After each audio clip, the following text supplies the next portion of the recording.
সেদিন একটা অত্যন্ত গুরুত্বপূর্ণ কাজ নিয়ে বেরিয়েছিলাম, আর কাজটা করে বেরিয়ে দেখো কার দর্শন পেলাম। এটা দেখে মনে হলো হ্যাঁ, সেই কাজটা হয়তো হয়েই যাবে। আর সেদিন ওয়েদারটা ছিল খুব ভালো, আর আমার মনটাও ছিল বেশ খুশি খুশি। অটো করে ফিরছিলাম, দেখছিলাম আস্তে আস্তে মেঘ করে আসছে।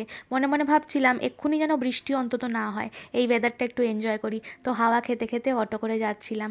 যেতে যেতেই একটুখানি খিদেও পাচ্ছিল। দেখলাম বন জিনিসের একটা দোকান আছে, ভাবলাম কিছু খাবার কিনে নিয়ে একেবারে বাড়ি গিয়েই নয় খাবো। আর সেদিন আমার চুলটা ব্যাড হেয়ার ডে ছিল, সারাদিন মাথার উপর খাড়া হয়ে দাঁড়িয়ে থাকলো।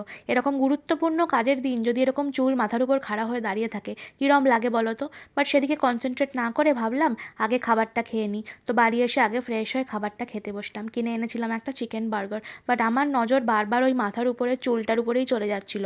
ওরও হয়তো নিজের পায়ে দাঁড়ানোর খুব ইচ্ছা হয়েছে। মানে সবাই যখন নিজের পায়ে দাঁড়াচ্ছে, তো ও কেন বাদ যাবে? তো থাক, ও নয় আজকে নিজের পায়ে দাঁড়াক। ওরও তো দাঁড়াতে ইচ্ছা করে, তাই না?